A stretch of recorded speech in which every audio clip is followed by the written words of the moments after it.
Strange brothers and sisters. So let's start here. This is a movie called Odessa, which it was a bad movie. Well, let me just show you the scene here.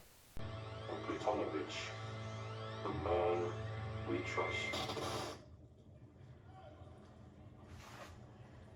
Okay, so what that's about is this is the most Illuminati movie I've ever seen. Like the imagery, all over the city, there's Illuminati, Freemasonic, whatever you want to call these satanic symbolism. Like it's just a part of every scene, and everything's degraded. It's not a good movie. My plasmatics. I had to just sort of fast forward. I knew it was like gonna. I mean, I could tell right off the bat the movie's gonna suck. It's a musical.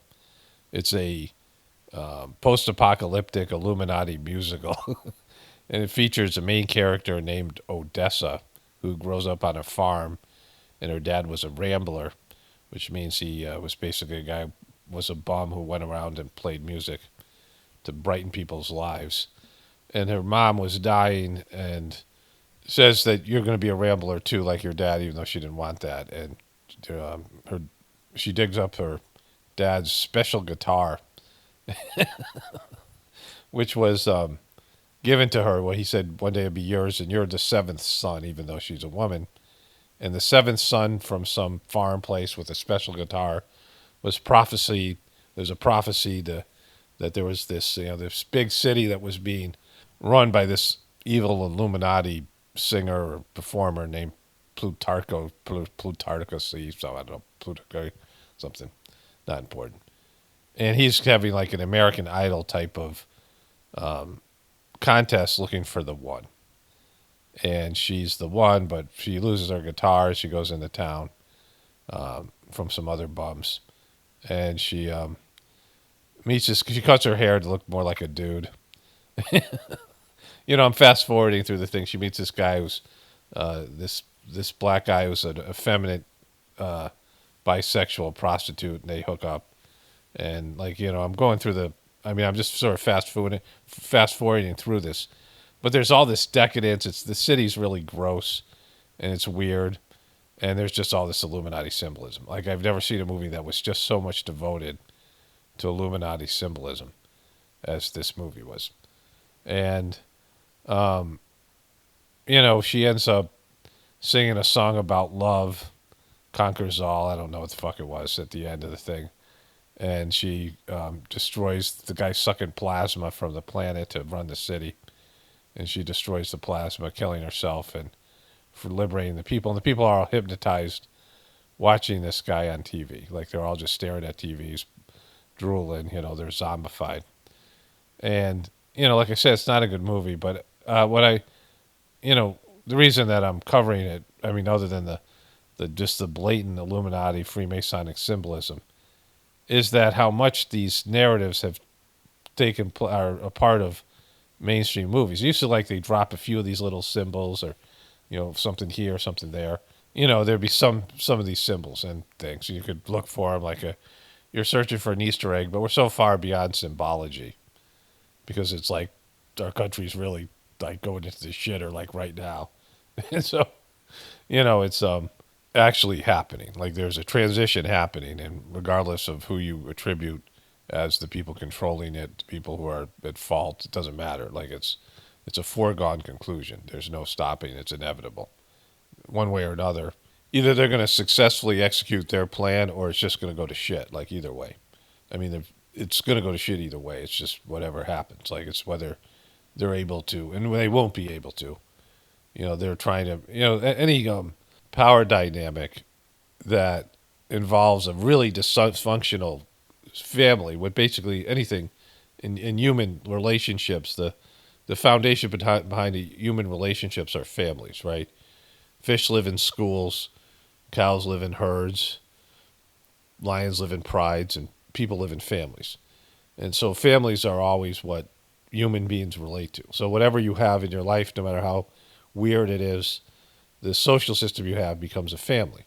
If you work at a restaurant, you work at a business, whatever business it is, becomes like a family.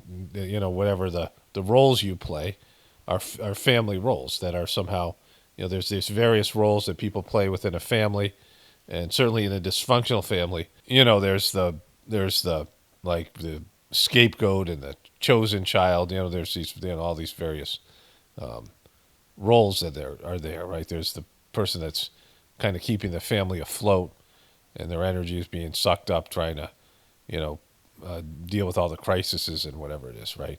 There's all these, roles that people will play. It's group dynamics, which is just family dynamics. I mean, this whole, when you run a group therapy session, there's just these group dynamics you got to watch and these roles that people get into. There's always someone there's someone who emerges as kind of the leader of the group, and then there's a person who wanted to be the leader, but really doesn't like being the leader, but like kind of wishes they were the leader. It's just, there's these roles that they play, and the person that wishes they were the leader tries to sabotage the group and is very negative because like they kind of want to be the leader themselves, but they never are the leader, and they don't have the qualities to be the leader. It's just, these things that happen. And so if you're going to look at America as being a dysfunctional family, as Trump is the bad father that lies to everybody and promises each person in the family that they're going to be, it's like the movie Succession. And there's no way to fix these things, and that's the issue. Like I've said this over and over again, especially something this dysfunctional. And of course, the economy, like, when there's dysfunction, you're living on credit cards, you're living in an illusionary world of economic instability.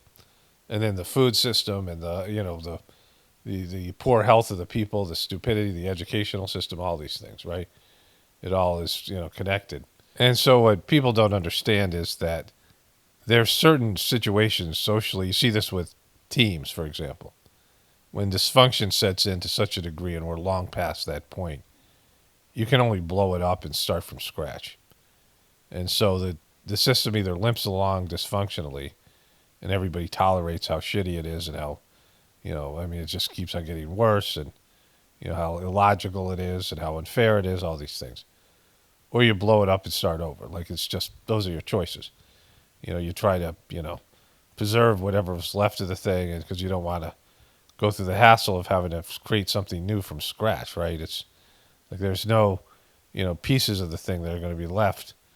I mean, whatever, aspects of the system, it's just fragile. And when you blow it up, all these things disappear, because when the monetary system collapses and some of the other perception of the system being stable and things collapses, then there's nobody's manufacturing anything. The stores close, right? There's no order because no one want money anymore, right? Money no longer has any value. I mean, all these things that are happening, and then all of it, like there's no authority, like everybody, like all this, the veils have been ripped away, like there's no real authority anymore. There's no anything. You don't acknowledge the authority of anybody. Like the system, the government says, all right, we're the important people. The president's important, the senators are important, and the media is important, and, the police are important. We're giving them authority. We have this authority because we're the government. We're great. We have this constitution, and we have these, this is how we live, right? We're the American, military, American, economic system, American everything. We're just great. We're strong. This is ordained by God, whatever. There's some artificial authority that's given to all these people. When that collapses, and it's like, well, you're not anybody. I used to be a congressman. Now now you're digging through a trash can looking for some food, right? Because it's just the system is imploded, and so like all that stuff gets ripped down. It just there's no longer, people no longer acknowledge your authority, and the authority of the, no longer the money doesn't have any value, whatever it is, and so that's where we're at. Like it's between, where we are now and that situation where everything that we believe in the system that keeps the system going is now in question. People don't believe it anymore. And it's just like, this doesn't exist anymore. There's no rules of law. It's just fucking Mad Max out there. It's post-apocalyptic. And so we're somewhere in between those two stages, right? And people don't get this, that it's one or the other. There's no, let's just get rid of the bad stuff in the system, and, we'll get rid of things we don't think are okay. Let me show you this. Let's go to this other thing here. So case in point here. this popped up on Twitter, and this is Department of Education is being buried in the grave, and these dopey Trumpers have, placed Trump's head on the, this thing here. I don't know what this photo was or how much photoshopping was done, but the government is corrupt, and the Department of Education, there's a lot of flaws in it, and you can find them. But without it, when you deregulate everything and there's no oversight, then people are going to steal. Like, it's a known fact. I mean, they're stealing already. And so now when you get rid of the people overseeing to make sure people aren't stealing, or at least the idea that you might, there'd be some level of if you're going to steal, maybe not go full in, like not maximize what you're going to steal, whatever it might be. And there's any number of things that the Department of Education does that those of us who don't work there or understand the system don't know anything about it, right? And what they do or what they're preventing. And when somebody comes from the outside and knows nothing about it, knows nothing about any part of it, which is Trump and the Trumpers. This idea of if someone has just some good old-fashioned horse sense, good old-fashioned farm sense, and they go in there and they, Mr. Smith Goes to Washington was this old movie. Some, regular Joe goes to Washington and just, makes common sense out of the craziness that's Washington. It's a corrupt, evil system that's gone to the dark side. The show that I like the best about this is the first season of Netflix, The Recruit. The second season, they had to make this guy who was a lawyer into some sort of action hero that didn't make any sense. So the show wasn't nearly as good. But the first season, he's a rookie lawyer that goes to the CIA, and there's just all this crap, all these like bad things and, evil shit being done. And none of the lawyers want to know anything about it. Like, if you know something about it, you're like dead. There's also a part of the movie, the TV show, the first season of The Succession. There's a guy who's married to one of the main family members. He's kind of a dope. This guy Tom, and he gets this position. And the guy who is retiring shows him a file of a bunch of like immoral and illegal shit that happened in the cruise line and sexual abuse and all this stuff. And he says, "You're now dead. Like you now know this. You can't go in front of Congress and say, I never knew anything. There's no plausible deniability. You're basically screwed. Like, you have this information. It's like you've just taken a poison pill, right?" And so, there's all these things like that in the system. And we don't know what's being done just to keep those things. It's like these demons that are being held in by various levels of the governmental system. And if you get rid of these people, these gatekeepers are keeping the demons from being unleashed, and you have no idea about it. Oh, we just they don't do anything over the Department of Education. Look, there's some people just sitting around. Yeah, that totally exists, and it's totally corrupt, but it's an evil system, and you can't bring some farm sense into an evil system and, bring some good old-fashioned logic to the evil system that's, that's keeping the demons at bay, right? It's like all this shit that's just waiting to be unleashed. I mean, any of these declassified, people are like, let's declassify all the documents. If there was extensive alien contact and there was or anything like the big event 2001, if you found out like this group of people did it or Israel did it, all these things, these relationships and these allies and these things that are going around all over the world. And if they found out the truth, the majority of people found out the truth, they would lose all faith in the system, right? I mean, if they told you the real truth, that this is, the government doesn't really exist, the money isn't worth anything, it's just it's like we're playing a little board game, right? It's like a Monopoly game that we're playing, and none of it's real, and people would lose their fucking minds, right? They would fall apart. And so you have these dopes who are like, oh, yeah, look at Trump, he's burying these shitty, governmental departments. But what Trump is doing, he's deregulating everything so that him and his business buddies can have free reign, and they can wreck the environment, and they can, create monopolies, and they can destroy small businesses, and they can overcharge you. Like all the things they want to do. Like they want to maximize their profits, and they want to enslave you. That's what rich people want to do. Rich people think that all the other people are there to serve them, and they're somehow, these people are they're NPCs. Like they look at everybody as being NPCs, and they're the one alive, aware, awake ones, and they're being prevented from exploiting the earth, exploiting other people. And it's clear that's what Trump is as a person. And you have all these dopes that he's told them that what they want to hear. And he's just, they're handing over everything to him. I'll go ahead, destroy it. We'll just trust you. We trust you. Like if you saw the guy in The Apprentice or any other show or any, if you really looked at the guy, he's one of the most untrustworthy people ever. And he's just not, even if he's mean, if he was well intended, which he isn't, and maybe in some cases he is, it's still not enough because he's a dope. Like he can't think and make good decisions. And so like this is where we're at. And then I want to show you this is the other side of it. There's one other photo I want to show you here. But let me show you that, and then we'll get to the mainstream media's complete fail in trying to deal with this. So my wife sent me this. The Economist just has this New Year cover. Some of their covers are known. They have these Illuminati type of, whatever it is. The rise of the superhuman, and they have these injections here. And so this is, not good. Trump versus the judges.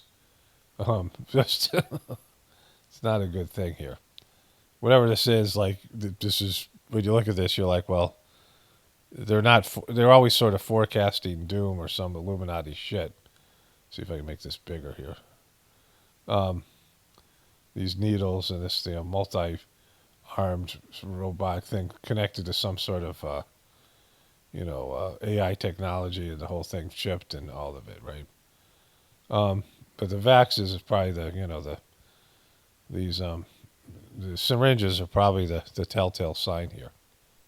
Okay, Lemon Nation. There's a Lemon Nation out there. He's created a movement of lemoners, people who are Lemon Nation. They're into Don Lemons and his show. I want to get into the whole stuff. This is just the sort of the hors d'oeuvre. I want to show you how the left is failing to cover what is obviously Trump wrecking America. I mean, their ability to cover it is so bad. Like even when it's good, they fuck it up. And I'll show you that in just a second. But let's start here with Lemon Nation. If I can offer you some advice, please, I need it. Don't try to make it perfect, too perfect. Don't let perfect, be the enemy of the good. Okay, so no one accused of making anything too perfect. Now Don is trying to give Joy Reid advice about doing her own online stuff, right? See, these people are being fired from mainstream media. These Democrats, sometimes Republicans, and they are, mainstream media people. And they are failing to get rehired. Like they can't find a job anywhere else in mainstream media. So they're looking at social media and seeing that it's much more successful. And even though they still suck, they're going to have an audience because they had some audience. And when you're an independent person, you're not a network that employs 77,000 people or more at CNN or whatever it is, right? You don't have all this overhead and expenses. You can just give your opinions online for, very little money, very little overhead. And so you don't need a huge audience. I mean, it's something that most of us have kind of figured this out.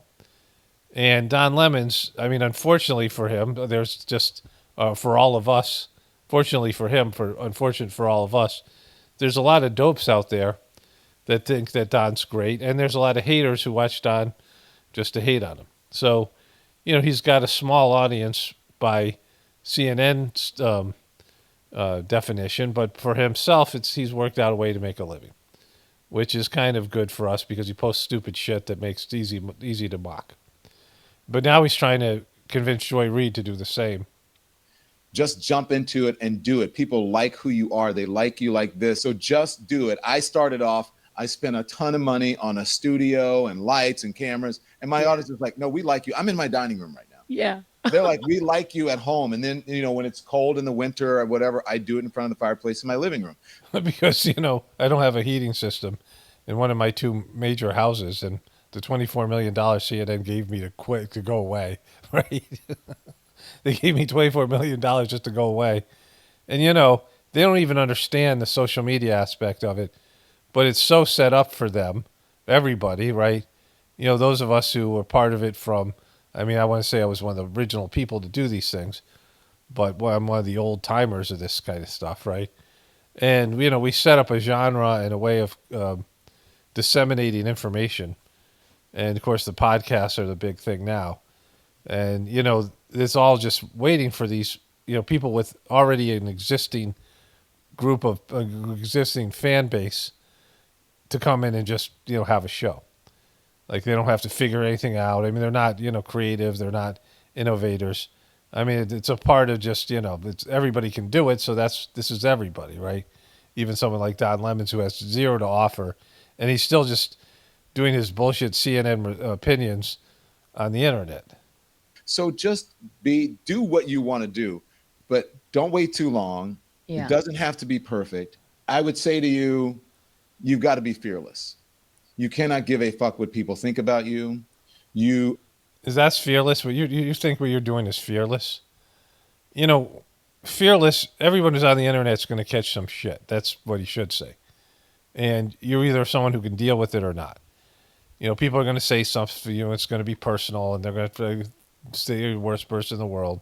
You're going to have haters, and the haters that used to be blocked. I mean, you'd have to go search out the haters when you were on CNN and when she was on MSNBC. You'd have to look at your social media. You'd have to read comments, all these things, right? But now there's, you're just in there with the rest of us, right? Like you're on YouTube. You're not, there's no CNN. There's no, look, this person's, got a team of people behind them. You're just out there like the rest of us.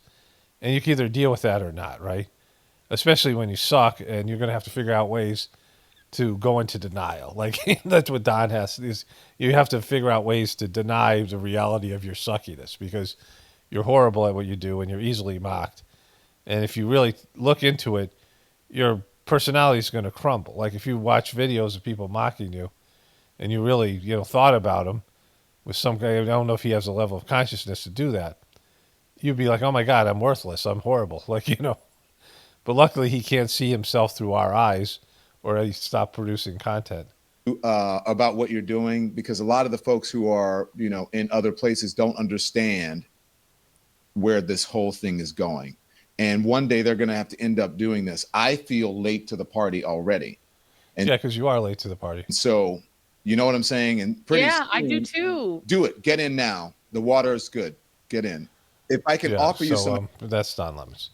All right. So just, I don't mind this happening. It goes against the whole, like, I don't have some truth or purity. Everyone gets to have a show. That's what YouTube is. Like, everyone gets to have a show. And, if you're somebody who nobody knows about you, you have to win an audience. But he got an audience because CNN put him out there, and there was enough people watching him where he has name recognition, and he has some people who liked him. Like, if Don Lemon just started doing what I did and so many other people did, as just like he had a normal job and he came on the internet, he just started giving his opinions, nobody would like him. He couldn't win an audience. I mean, there are a lot of dopey people out there that are Democrats, but there's plenty of other no-name people. But CNN gave him a platform, gave him, propped him up. And so same thing with Joy Reid. And they have enough of an audience to support themselves, right? He wrote a shitty book and whatever it is, right? It's low cost and it's totally convenient. I mean, it's a great thing that, we all created for, unfortunately, celebrities and, news people, all these people who they're not really part of it, right? I mean, these people mocked this kind of stuff. Don Lemon, CNN, they mocked it, right? And now they're a part of it. Like, it's inevitable. Like, he's realizing that, mainstream news has died. And they're going to start paying people less and less. And, it's over. Like, it's just, this is him acknowledging, Joy Reid acknowledging. I mean, they've been fired because they suck, but they can't carry enough of an audience to support the overhead, the unnecessary overhead that CNN and MSNBC have. Because really what they should do is just put all their money into being in these events and reporting on them and get rid of the opinion part. Like the opinion part is what's fucked mainstream media. Like people who have very limited ability, a very narrow bandwidth to express themselves, and they just carry water for the powers that be, and everybody knows it's bullshit. So if they just made, factual news without any kind of editorializing or any of that kind of stuff, where they're giving their opinions and their bias, then people would come to them just for the news, and then other people on the internet would disseminate it, or have real people on your show, and but you won't be able to have sponsors then, right? Because your sponsors will be getting hammered, right? You can't be carrying water for Pfizer, and then have people talking real things about Pfizer on your show, right? So that's where their problem is. Like, but if they change their model to something better, where it would be just factual news like it used to be, and these are the facts, like just whatever, and then no bias, and then people would watch that for like, oh, they're covering this event. There's a big event, you go to it, right? And so but that's not what they're going to do. I take a cold bath while we have well water, and it's a little bit colder in the winter.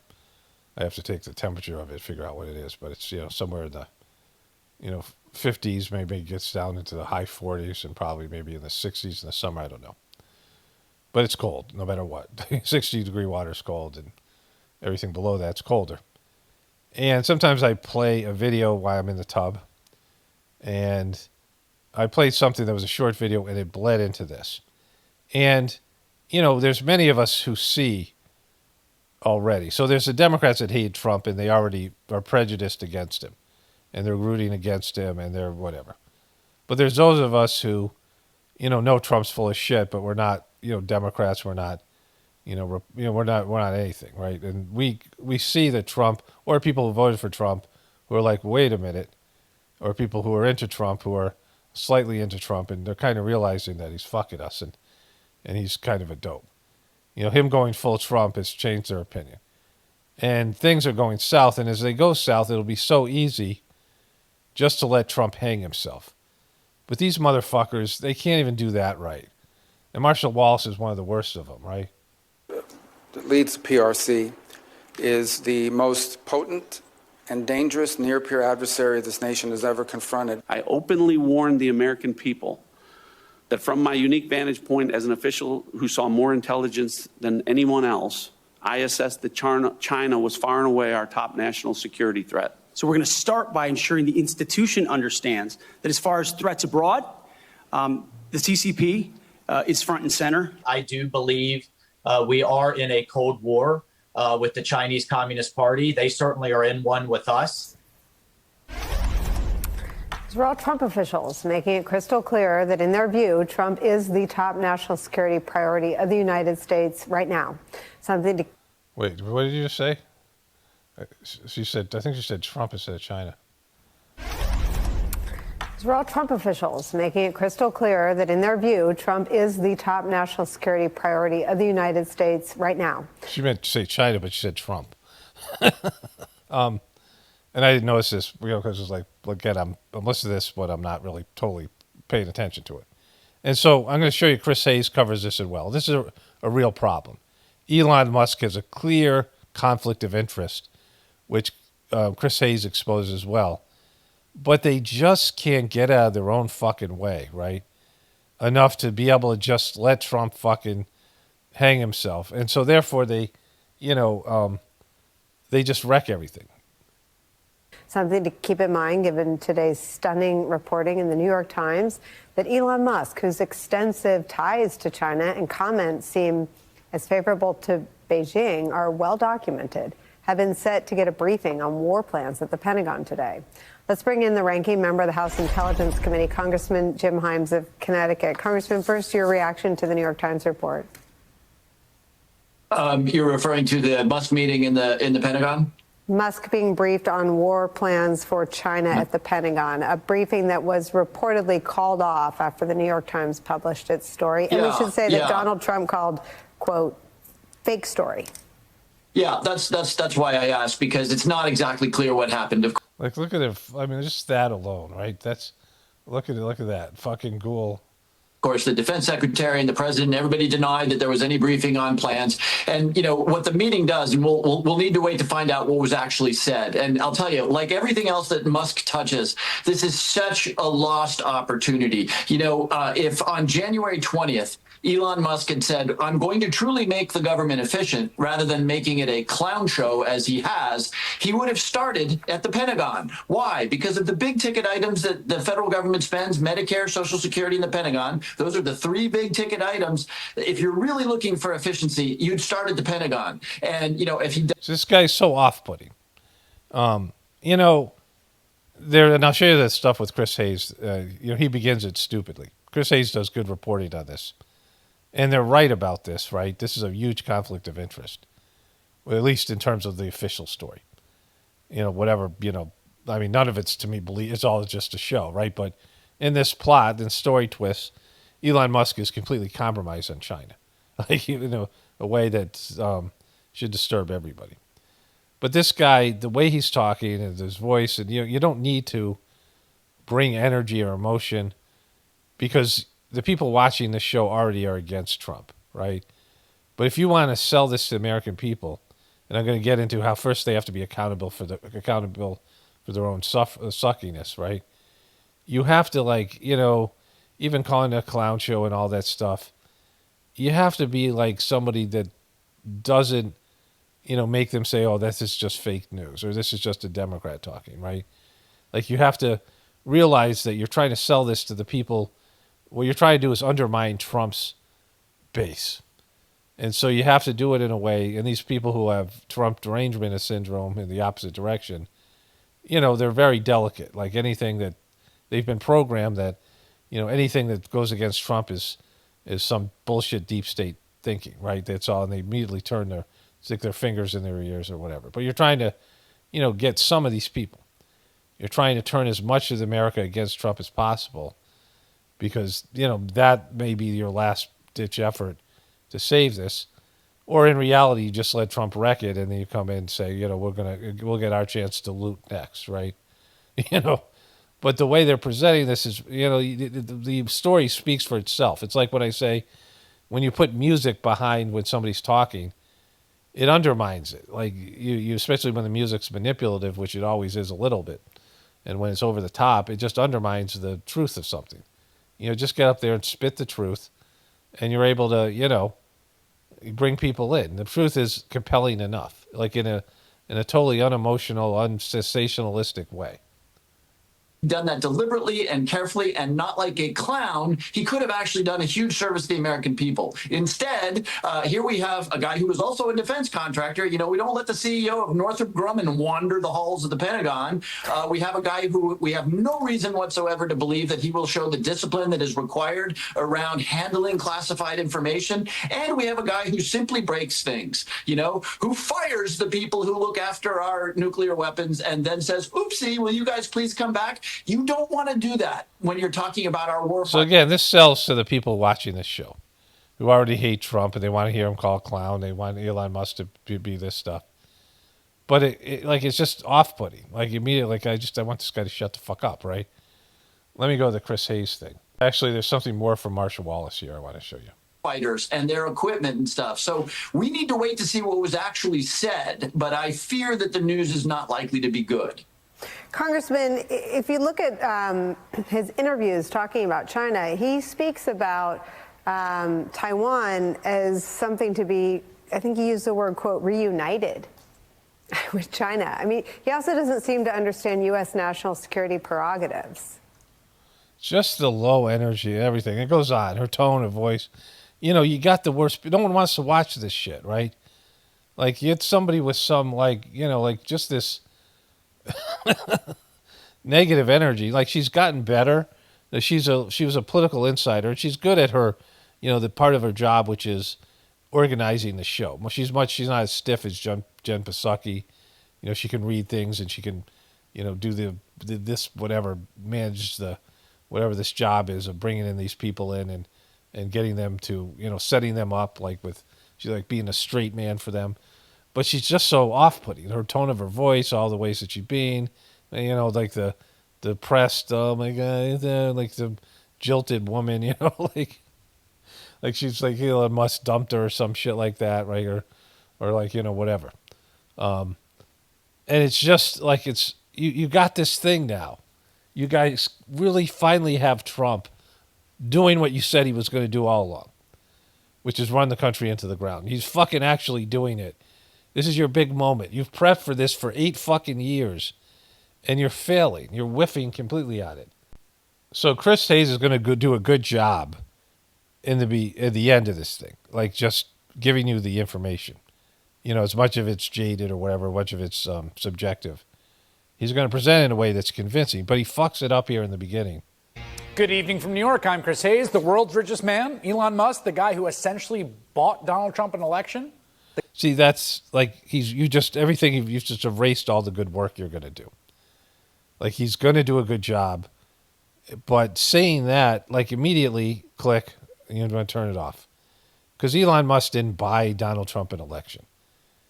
Kamala Harris had twice as much money as Donald Trump. It's because you guys fucked up with Joe Biden, the mainstream media, and the Democratic Party. You put a senile guy in there, and you guys, you know, he glommed as much as he could, him and his cronies. And then you ran Kamala Harris, an unelected, you know, the party that's supposed to be pro-democracy, an unnominated, unelected person who didn't win the nomination. You installed her as a candidate, and she was horrible.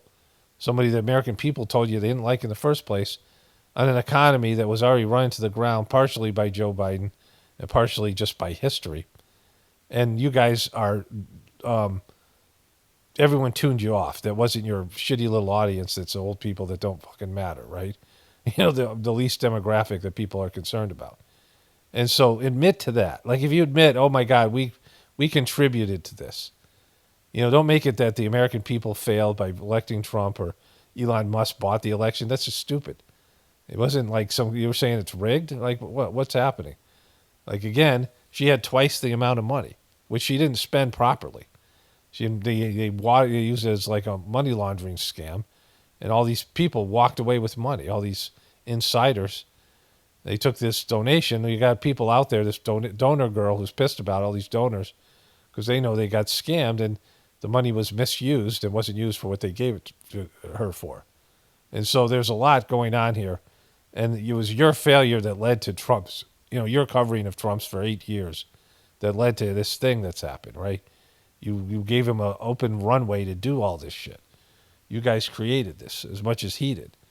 I mean, you guys were, without you guys and without Biden and without the Democratic Party failing, there would be no Trump, right? But without all these things, you know, that you're responsible for, then don't make some stupid ass statement like that, right? Donald Trump an election? The guy who regularly reposts racist and fascist conspiracy theories, who holds no elected office and no Senate-confirmed position, contra the U.S. Constitution, who regularly talks on the phone with foreign leaders of America's adversaries, whose business interests around the globe make him a walking, talking intelligence risk. See, these last two things is what he should have started with. That he has business interests around the world that make him a risk. Because that's all the people in America have to know. That he's double dealing. The guy is fucking knee deep and his neck deep in fucking, you know, connections to China. And so he's going to present all that information here now. But he fucked it up by not taking responsibility, or at least pretending it's something like, you know, he didn't buy Donald Trump the election. Don't say stupid shit, right? Like, if you're not going to admit to your failure, fine. Then start off with the stuff that's important. You know, give us the factual information about Elon Musk. Whether it's factual or not, like it's in the show, right? But he presents these things that, you know, are verifiable, some of them. That man cashed in on his MAGA investment in a new way today. This morning, he arrived at the Pentagon like it's one of his subsidiaries, like one of the many companies he runs. Welcomed by Secretary of Defense Pete Hegseth to receive, according to multiple reports, classified briefings on the workings of the most powerful military in human history. Multiple officials told the New York Times yesterday Hegseth and 2 top admirals were set to present Musk with details on the U.S. plan to counter China in the event of a military conflict between the two countries. According to the Times, it was unclear what the impetus was for providing Musk such a sensitive briefing. This is what the other bozos were talking about. So this was going to happen. The New York Times wrote this article. Donald Trump called it fake news and then pulled the plug on Elon Musk getting this inside information because he's owned by China. Like, he's got huge business ties to fucking China. And they were going to give him the plans of how they're going to fight a war with China with someone who's, is allied with China. It's like this is potential traitorous shit, right? Being a traitor is like the worst thing ever. And why does he need this information? Why are you going to, let's just expose the plans. Let's put them out there, what we're going to do. And if, you don't need to do that, right? And so they were going to, why would they be telling this guy the plans of America's plans with war with China? Why would they tell anybody? Especially, wouldn't they vet the guy and make sure he's not going to tell them? I mean, these things are worth a lot of money. He's probably worth it. China would maybe give him $1 trillion to tell them what was said here, right? Or God knows what else. A place he's got business ties. So that's all you had to say. The huge conflict of interest. The Trumpers will never get it, whatever. But, I mean, some of them, like, they're starting to wake up to it eventually, like they did, when he botched the January 6th thing and all those other stuff. Eventually the Cubies were like, remember how lost the Cubies were after January 6th and Trump turned on them?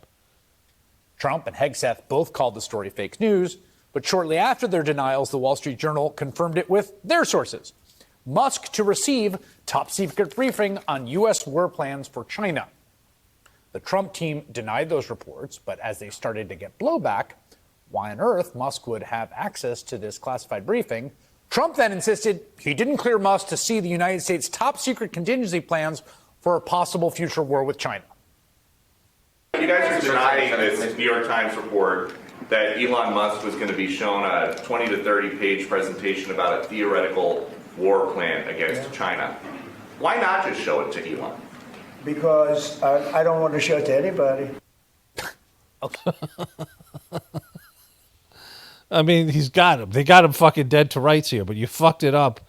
They have this thing on MSNBC. You've been waiting for shit like this for 8 years, and you fucking blew it, right? I could have showed you more of the fucking Nicole Wallace thing. I keep on calling her Marsha Wallace because there's a woman on, I think, the Keller Burnett show or the Bob Newhart show named Marsha Wallace. A comedian. At least she was, a real comedian, but similar. But they can't fucking get out of their way here, right? Like, you didn't have to open up your stupid, your introduction to this. You could have led with the bombshell shit you just showed that they were going to show Elon Musk something. Maybe this would have been a disaster, right? Like, they would have, somebody who was compromised that Trump might fire in a fucking month. Yeah, a guy who's not really kind of even an American citizen. And they're going to go through now his business dealings with China, and they're fucking substantial. This is a smoking fucking gun. And you guys can't, present it in a way where it could be actually, seen as a smoking gun. Okay, so I just took a break.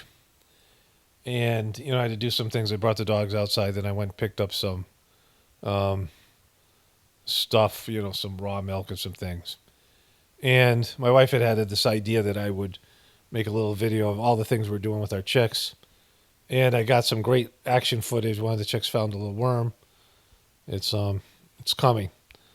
I don't want to overplay it, overhype it, but it's pretty awesome.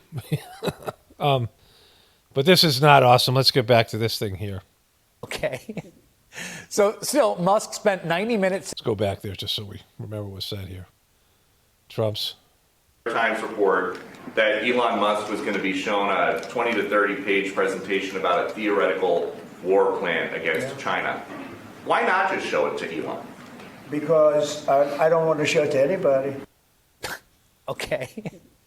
So still, Musk spent 90 minutes today with Hegseth at the Pentagon. You can see them shaking hands as Musk. He's so weird. Like, this guy, nobody should trust this guy. He wants to microchip everybody, right?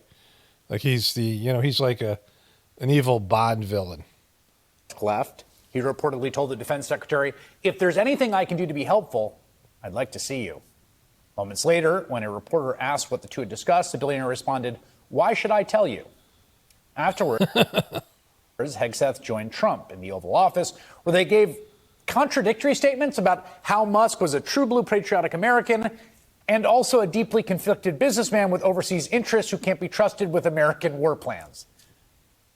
I don't want to show that to anybody, but certainly you wouldn't show it to a businessman who is helping us so much. He's a great patriot. He's paying a big price for helping us. You know, patriot, I don't think being a patriot's a good thing, because I've said this over and over again.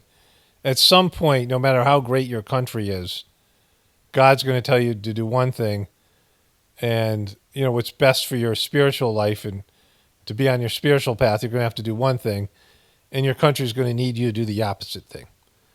And every person that's ever been in a war, battlefield, right, in terms of their own morality, anybody who's been in these higher level governmental positions should know exactly what I'm talking about.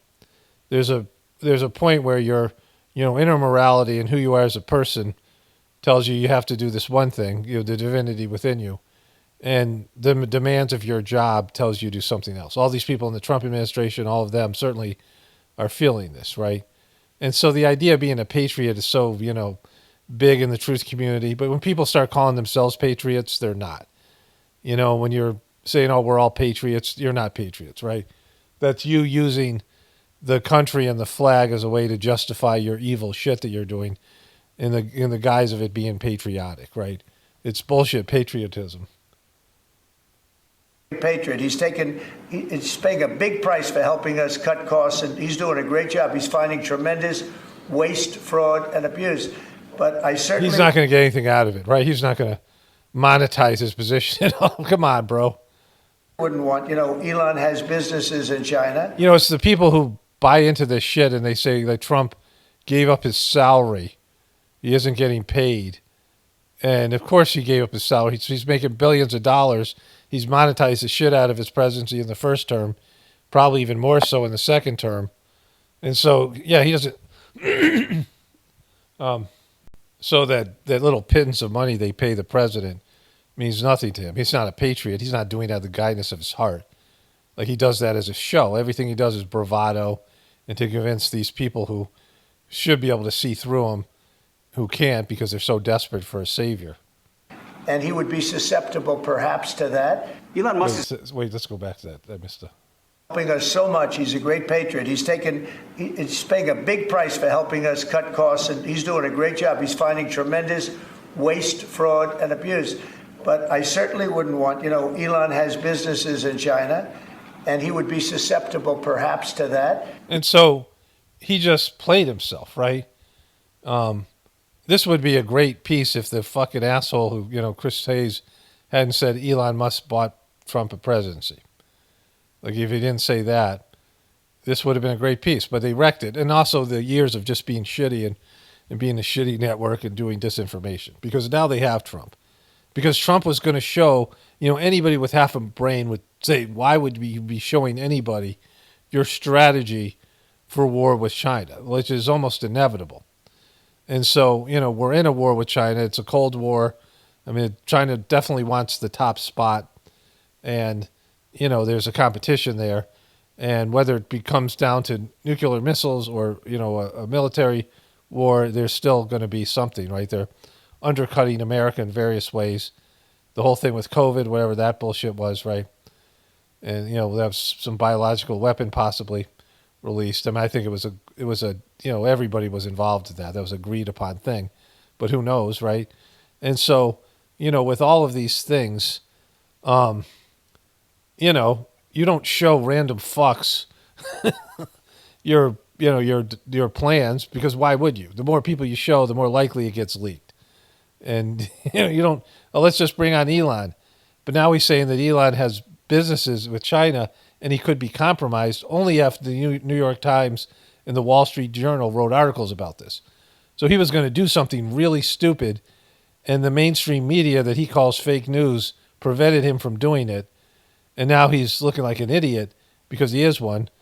And, the mainstream media can't cover it with any way that they're going to get any ground with this, because Trump does too much shit and they've discredited themselves. But this is huge bombshell shit, right? And so, he is compromised. And it's a moronic decision. This is a, impeach this motherfucker. He's senile kind of decision. This is Joe Biden-like buffoonery. And Trump got caught red-handed doing it. Elon Musk is a patriot. Is he a patriot? I heard that before. Where did I hear it? Oh, this guy just said it 2 minutes ago. Is an innovator. Elon Musk provides a lot of capabilities our government and our military rely on, and I'm grateful for that. We welcomed him today to the Pentagon to talk about Doge, to talk about efficiencies, to talk about innovations. It was a great informal conversation. The rest of that reporting was fake. There was no war plans. There was no Chinese war plans. There was no secret plans. I might add that I think Elon, if they ever wanted to do that, I think Elon wouldn't do it. I think he wouldn't do it. He wouldn't want to put himself in that position. Except that he did. You follow all that? I think I did. Like, it was all fake news, but also they wouldn't do it, but also maybe they canceled it when the heat got too hot. You catch Trump's last point there? Elon would never put himself in that position. For the record, the Wall Street Journal reported that Musk, according to one person familiar, was going to receive the top secret briefing on China because he asked for one. Nobody. Jesus Christ, right? And the fact that the mainstream fake news media influenced Trump to back off from a bad decision. I mean, Jesus Christ. Like, it's so bad. Can say for sure if Musk's sensitive Pentagon briefings today did include Chinese war plans or what they included. Trump and Hegseth deny it. They aren't exactly the most credible sources when they just yell fake news. But here's what's interesting. This is really the key point.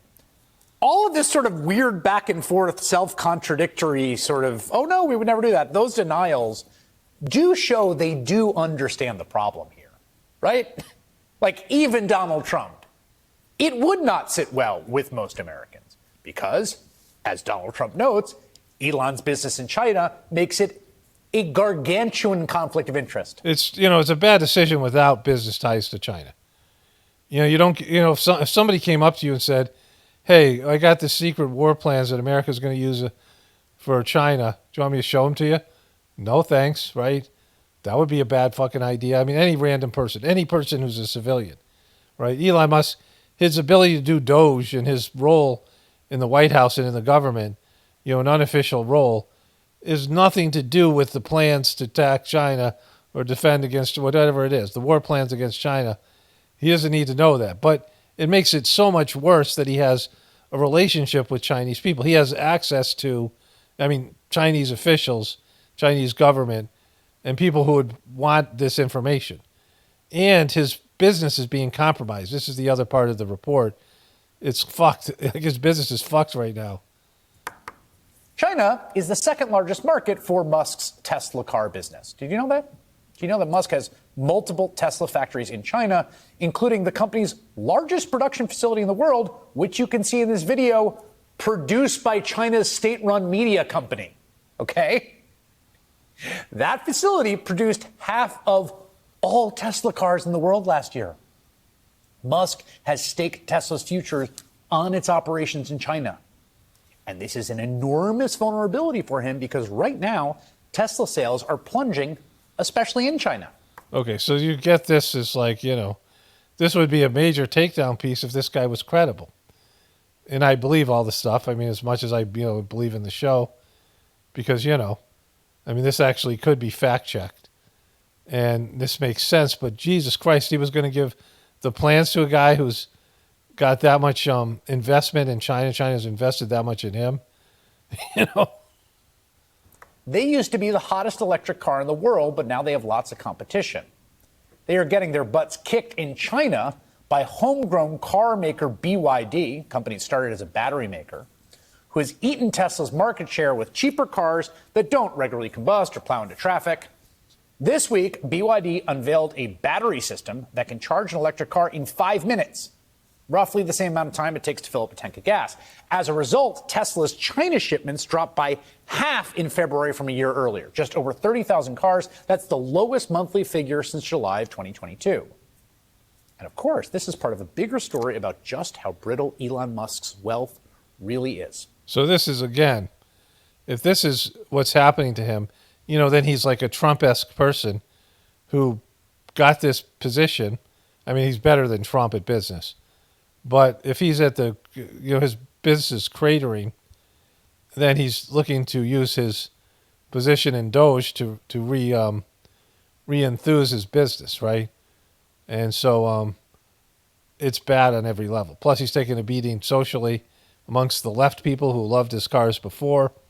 And so this whole thing is going south.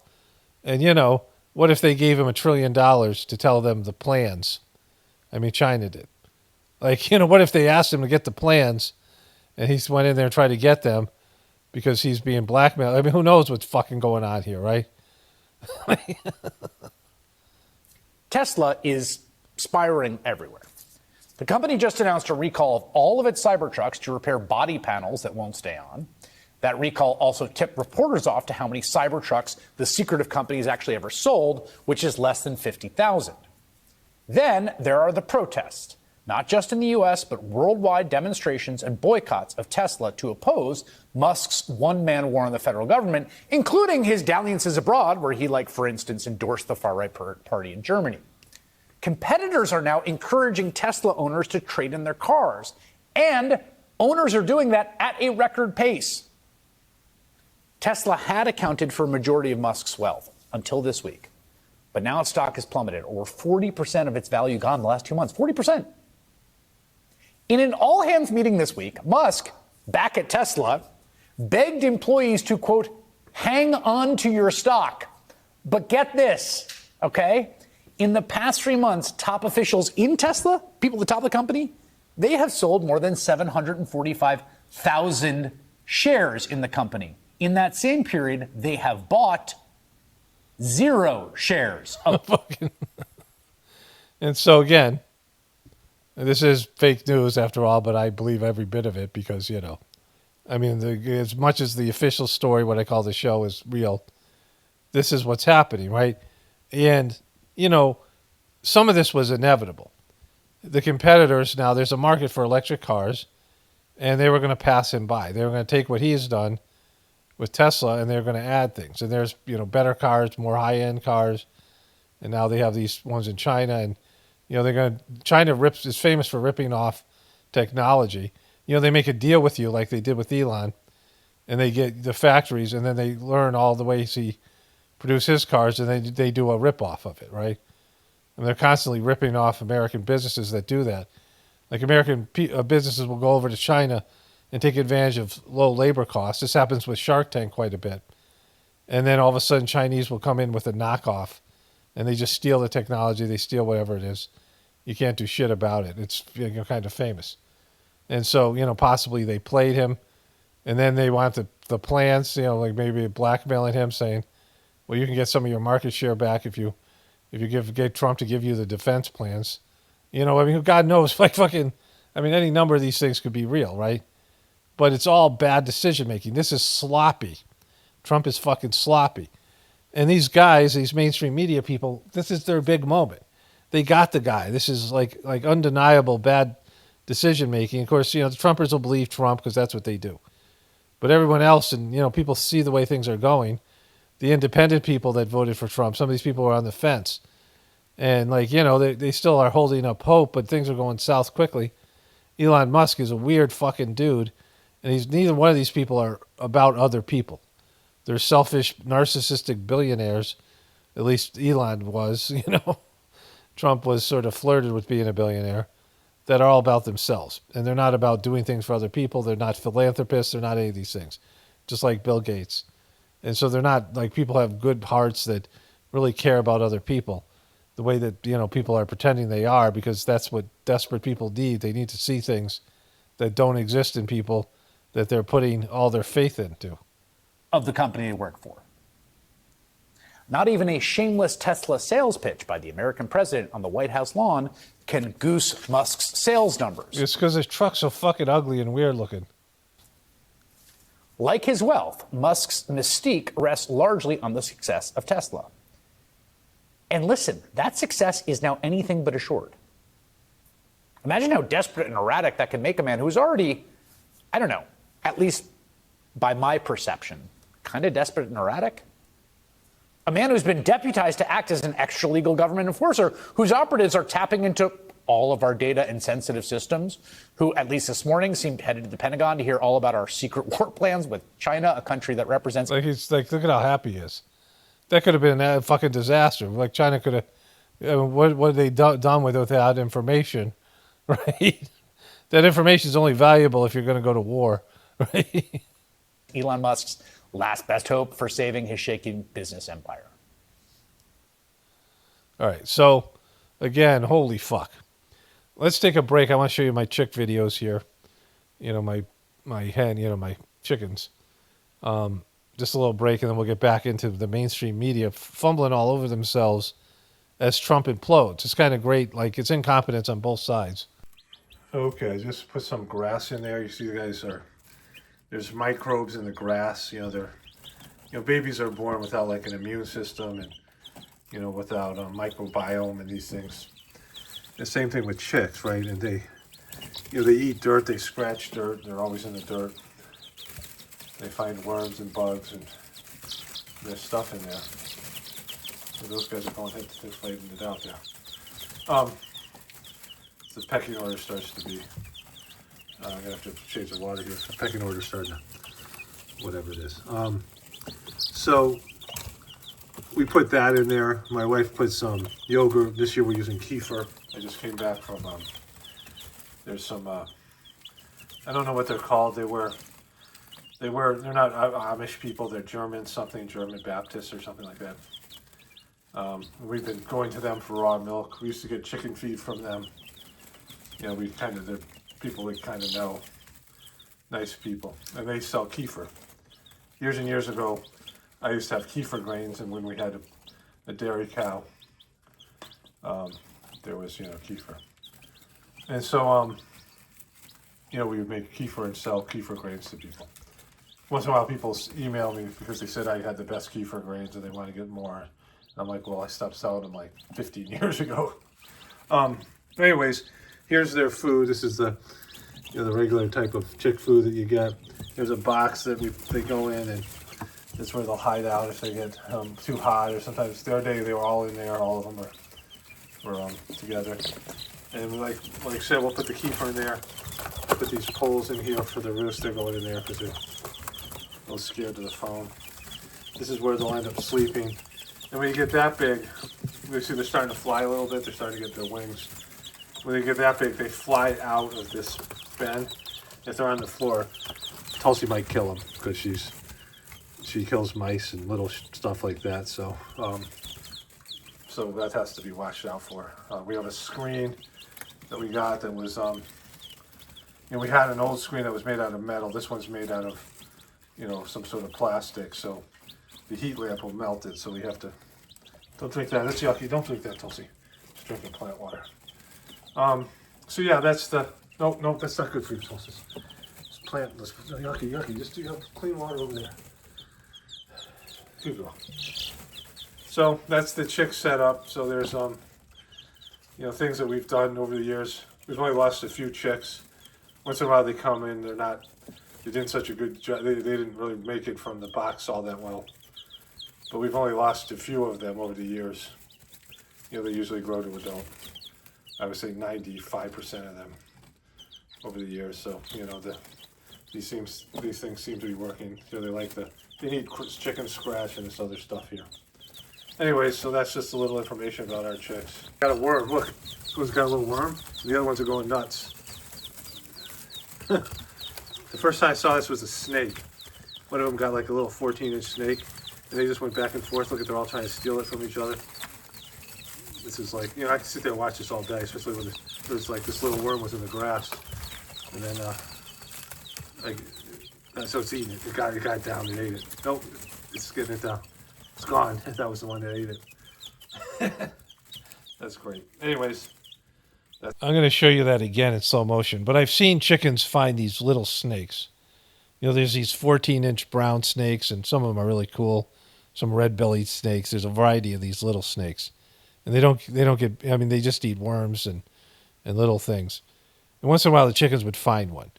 And whenever they'd find one, they'd find it and they'd go nuts. They'd start chirping and drawing everybody's attention to it, right? So this one gets the worm. Now, could it eat it right now? But it's acting like it's running around like a chicken with its head cut off. And it's banging into people, banging into the other chicks, calling their attention to it. And now they see the worm because they're sight hunters. And so they see the worm and they're all trying to steal it out of its mouth. And, whenever I see that, it's great. It's just this great social moment because it's the stupidity of the chicken of not being, realizing, oh, I should hide this away, but they like celebrate. They caught the worm. They get so excited that all the other chickens try to get from. Most of the time, the one that catches it isn't the one who ends up eating it. But in this case, this guy does. This hen does, which is great. But usually it gets taken away by different hens, and then one of them slowly sneaks away with it, and they don't see it. They get all caught in the confusion. And the other one gets the space to eat it because it can't eat it while the other ones are trying to get it. It's got to flip it around in its beak, and so here it comes. But I think it's the same one because it went into that box. But I don't think it looks like the same one. And finally, it gets a moment here where it's the other ones are distracted, and it gets because I was following those other ones, and you lost sight of the ball, and it gets a chance to line up the worm and eat it, and so that's great. Plus, it shows the chicks are learning how to be chickens. Like this is a moment where it's scratched in the grass and found a worm, and these other ones all see it as a prize. Like these when they find these worms, it's just like incredible for them. Those little snakes, it's even more so. There's one more video I have here with the chicks with our dogs. Here, Tulsi's really into it. Let's smell it. Let's try to lick it. Whoa, no biting, guys. Buddy wants to smell it. It's no biting, Tulsi. Come here. Come here, buddy. Want to see it, buddy? Buddy, come here. Come on, buddy. Buddy, want to smell it? Here, buddy. There you go. Okay, there we go. Tulsi wants a bite. Take a bite out of it. They're very interested in the chicks for obvious reasons. Buddy's not as murderous as Tulsi, though. The dogs get along with the chickens pretty good, the adult chickens. These guys bully the chickens. The chickens used to bully our little dog, Farley. Farley only weighed 4 pounds, and Farley was old. So Farley was scared of the chickens, and they knew it. These guys, everything likes the chicken food. If I throw chicken food out in the grass, when we had cows, they would run to it. And then, of course, there's, birds like starlings and pigeons and starlings and sparrows. And our dogs love the chicken food, too. And so once in a while, the chickens will try to peck at the dogs. Mostly the dogs bully them and chase them around. But mostly they, ignore each other. And the chicks, they're really fascinated with. I mean, Buddy came running up. When I first... I was just, you're socializing the chickens, getting them used to you, so you pick them up every once in a while, the chicks. And the dogs came running up, so I let them smell it, and they were fine. I said, well, this make a good little video. But the second time, Tulsi tried to take a nip at one. So, there's that. And if the chicks do fly out, pretty sure Tulsi, who's got good at killing stuff, I mean, I have this video somewhere of her chasing ducks in the pond, and she's swimming fast enough where she's gaining on them. It looked like she was going to get them, but they flew away.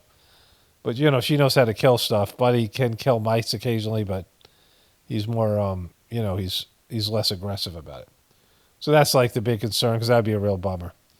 I mean, for lots of reasons. Anyways, let's get into the other stuff here. So it should have become obvious a couple weeks ago when I made this announcement that we didn't know. Like, we oftentimes we don't know exactly what's going to happen.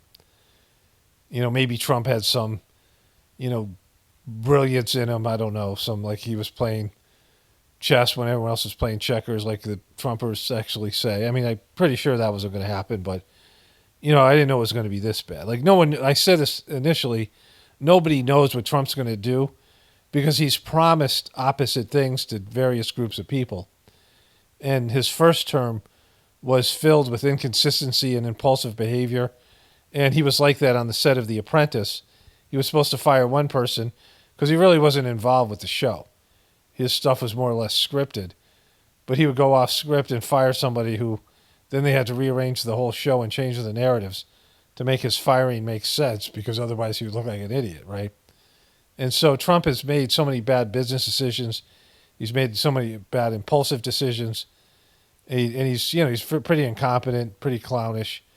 And, like they try to make him into some mastermind, both the Trumpers and both the Trump haters, like he's some evil mastermind. But he's more or less just a lightweight narcissist who's really good at selling himself, right? But it should have become obvious to everybody that he doesn't know what the fuck he's doing. Like the last couple of weeks, and he started off and he did some good things, like You know, he got rid of some of the gender stuff, and some of the things were things that were making people happy, making people in the truth community happy. He did some, positive things. But he's just like throwing shit up on the wall and hoping it sticks, and he doesn't know what he's doing. He's all over the place. And so this is the mainstream media's chance, because it's getting worse with each day. More of his incompetencies, more of his bad decisions, more of like he doesn't know what the fuck he's doing kind of stuff.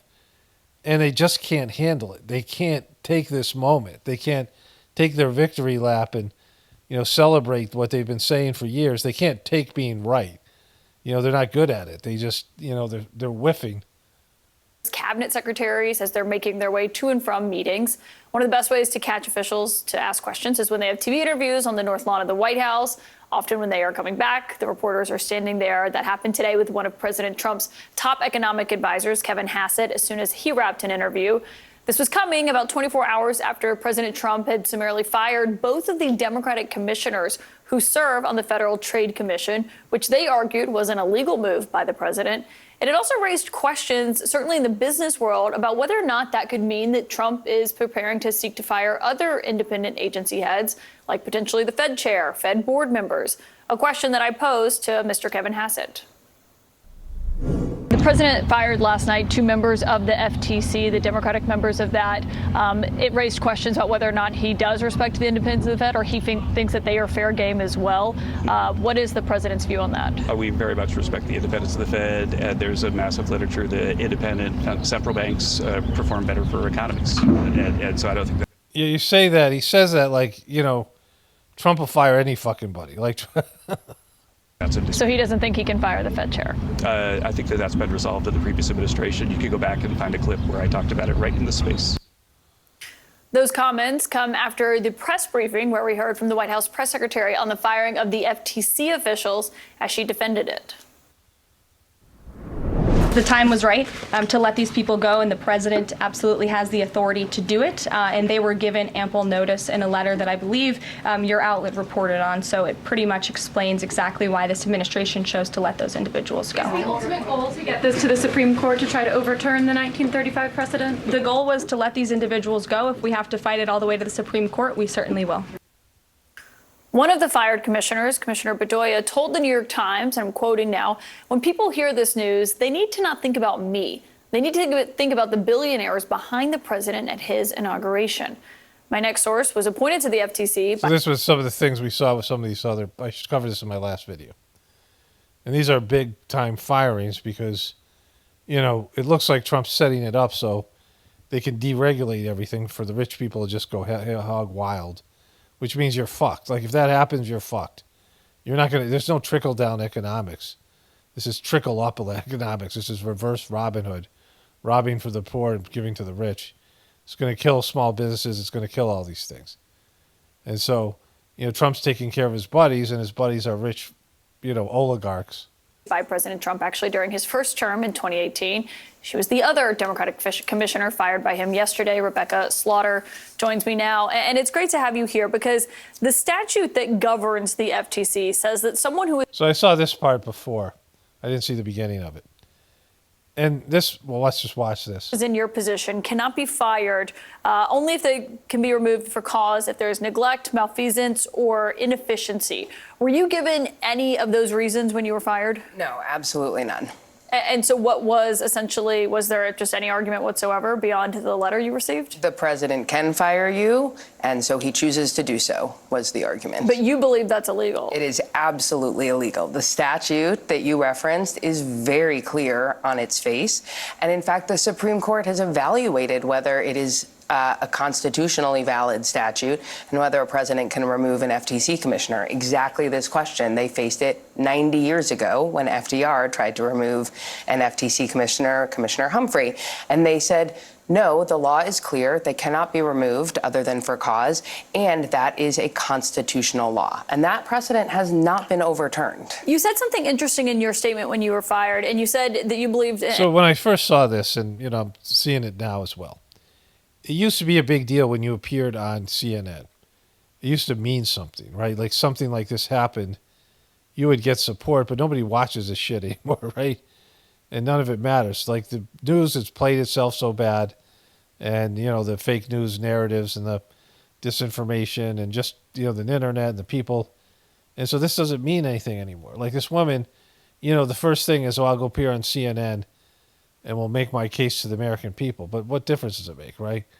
And Trump, this is going to come before the Supreme Court or some, Trump wants to fire all these judges as well. Trump is pushing the limits to saying he can do whatever he wants. And Supreme Court already kind of ruled that he could. And now they're going to have to back out of that shit because they're fucking themselves. Trump wants to fire judges. He wants to fire anybody that gets in his way. And so, that's the whole system is checks and balances to prevent this thing. And the left, as much as they hate Trump, they're letting him get away with this, right? They're just completely limp dick. They're denutted, right? They have nothing. And this woman's coming out here thinking this is going to make a difference, and it isn't. You see what the Supreme Court does, and if it rules in her favor, then Trump's, blocked for the moment. But if the rules in Trump's favor, it just gives him more and more power to do more and more bad shit, right? In part, it was because, quote, I have a voice and he is afraid of what I'll tell the American people. What is it that you have to tell the American people? Yeah, well, it's a really important point. I am a minority commissioner right now. That means I am not in charge of the agency. But what the FTC minority commissioners can do, and what commissioners at other independent agencies can do, is bring transparency and accountability to the work of the agency. So without the voice of the minority commissioners, if you see, for example, the FTC dismiss one of our many litigations against some of the big tech CEOs who flanked the president in his inauguration, you may not have any reason to know what was going on behind the scenes or what some other explanations or counter arguments will be. And that transparency... Trump wants just yes men. He wants everyone to say how great he is. He wants it easy. He wants this clean, just a clean path to his goals. It should be obvious to now. He doesn't know what the fuck, to everyone now, he is fucking clueless. And he's a moron. He's just an idiot. And he's the loser. And he's just bad at it. His intuition sucks. And his research sucks. And his mind sucks. Like he's not a clear thinker. He's distorted in his thinking, his, narcissism. And so if he gets rid of all the opposition and just is able to go full Trump, which the Democrats are kind of wanting to happen, they're celebrating his demise. And so they're just reporting on it like I do. They've become me, and why I'm mocking the apocalypse. But it's actually their job to push back and make sure this didn't happen. Of course, they didn't do that with Joe Biden. They didn't say Joe Biden's senile, he shouldn't run for president. And when they did, some of these other mistakes they made, they did that and other things like it, they fucked themselves, right? But these guys, they don't know. She's she sounds reasonable in what she's saying. It makes sense. You need some Democrat leading people in that commission that would call out the bullshit if the commission started to go full right wing, and they would, bring some information to the situation. But it's still nothing's going to stop Trump from doing what he's going to do, right? So here, fired FTC commissioner, Trump afraid of what I'll tell people. No, he would have fired you then, right? I guess she's saying he was afraid of what he'd tell people if she was still in the job. But either way, he's clearing the path, right? Right. Rebecca Kelly Slaughter. Accountability has served the FTC really well for over 100 years. And that's a very real thing. Yeah, really? Has it? The economy's fucked long before Trump got here. That's the reality they don't want to tell you, but the economy's fucked, which we all know, right? We have that picture of all of the CEOs who were flanking Trump at his inauguration, but the FTC is in active litigation with some of, maybe all of, a lot of these people? Almost all of them. Almost all. You're looking at the names. And I'm looking at the names right now. Almost all of them. And so you're saying that in your position, you'd be able to speak out and say, okay, hey, they just dismissed this case against this company. Here's why I think that's a problem, or I disagree. Yeah, so for example, in 2019, when I was in minority commissioner at the FTC settled a big privacy case with the company that was then called Facebook for a $5 billion payment. The majority of the time touted it as the largest payment ever and a huge successful win for law enforcement. But I said I disagreed, that I thought it wasn't nearly what the violations merited, and people should understand it as a slap on the wrist for a company that had. And you saying that was was how did that affect anything, right? Facebook now called Meta, right? How did that affect them or anything else that happened, right? Other than what happened with Biden, when Biden decided to silence them, did you speak out about that? And so it doesn't matter what you say. No one's listening to you. I mean, whatever power she might have, whatever influence, if there's a majority of Republicans there and they have the right to just, steamroll her, then Trump's firing is just, arbitrary and non-existent, right? It doesn't going to affect anything at all. We don't know what Trump is thinking here because nobody knows what Trump's thinking, including himself. The kinds of profits and revenue that Facebook had at the time. And that kind of accountability is important. And for what it's worth, it is the kind of accountability that our now chairman provided to the FTC when he served in the minority. He had no hesitation to dissent and express disagreement. Yeah, I mean, that might affect business people, but, how many people even know any of these people in this position, right? There's a position where they're suing and they're in charge of reining in big tech and, Facebook and Microsoft and these other, antitrust lawsuits, all these things that are happening. And, these things actually, affect some of it, and there's some checks and balances here. But, nobody even knows these people. Like, they're not, not nobody of the majority of people. Like, there's people in the business world and other places, but in terms of this job, like, I don't even know the Federal Trade Commission commissioner. I know that there's a Federal Trade Commission. Like that's about it. Like ask, what's one of the biggest things that Federal Trade Commission's ever done? Most people are like, what do you mean? What are you talking about? Like what is the Federal Trade Commission? Like they don't. There are people who don't even know who the vice president is, right? Like it's that bad, and so people on the street can't name their Congress people. They can't name the people who represent them in their state. I can't do that. I don't know who represents me. Like, I don't even know my state representatives and shit. So, there's none of these things matter anymore. People are they get their information from the internet, and most people don't get any information at all. So what this is all about, and I've said this before, there was going to be a time that somebody was just going to say, fuck it. The leader of China or the leader of Russia or somebody, someone's going to push a button or they're going to sell off the American dollar or some kind of, there was just going to be a moment where one of the major leaders, one of the major people who was in charge of something was just going to say, fuck it. And the powers that be weren't going to rein them in, right? Like the powers that be were like, yeah, they put this guy in so he would say, fuck it. Like Trump is just saying, fuck it. Let's just, let's shake up every snow globe, after we put a hole in it and just shake it up and just, see what happens. Let's just not play by the rules and let's not do all the things that people have done for, hundreds of years, especially recent years, last 100 years or so to keep this thing going. Let's just mess with everything. Let's just kill the sacred cow. And, everybody knew that Trump was going to say fuck it by what he was saying. Like that was a possibility. But nobody expected all of this, right? And every time there's an issue, Trump is trying to do something. And somebody gets in his way, Trump's like, can I fire that person? Fire that fucking guy, right? So, there's no sense of how the American government works with checks and balances. And, of course, the media has been compromised so they can, bring on this Rebecca Savage or whatever her name was, or these people. They can talk about how, the house is burning down. But, there's, some things that Trump's going to get blocked and he's not going to be able to get away with everything he's doing. But he's going to do more than enough to fuck the whole thing up. Like, it's pretty clear. I think everyone sees that, right? A very fragile, dysfunctional family. Look at this guy, right? Look at this Poindexter. Good evening from New York. I'm Chris Hayes. The movement to resist Donald Trump's... Good evening from New York. I'm Chris Hayes. The movement to resist Donald Trump's unconstitutional power grab faces two fundamental questions. How bad are things right now? And when is it time? I don't start videos over. That just happens. I don't know why it does. I don't know if it happens for other people.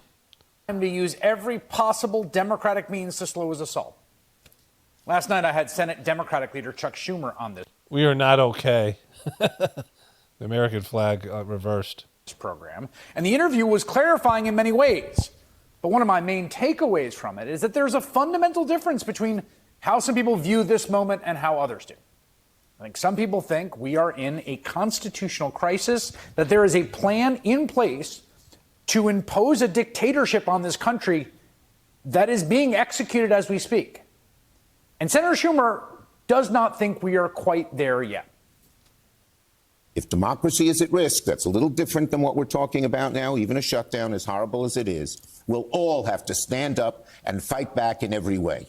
I think actually this is useful because I do think, like, just in a genuine sort of good faith way. Is there anybody creepier? Let's watch this guy again. Look at his fucking face. Here. Look at him.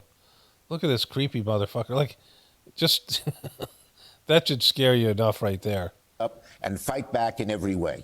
I think actually this is useful because I do think, like, just in a genuine. Like, all these people are weird and creepy, and you know, none of them exude, like, none of them are protagonists in a movie. You would never cast any of these guys as a hero. You wouldn't cast Trump, certainly Elon Musk. I mean, these all guys would be villains. You look at these guys as their persona, how they relate to people. If they were in Hollywood and they had a talent agent, they would say, yeah, you're a villain. Remember that movie, the guy made that movie called The Room. And then they recently made a movie called The Disaster Artist, which is really a good movie and quite funny. But James Franco at the time was being Me Too'd.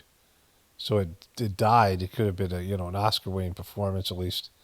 It was a quality movie that died because of him being Me Too'd. But they talked to this guy was the guy who made The View, whatever his name is.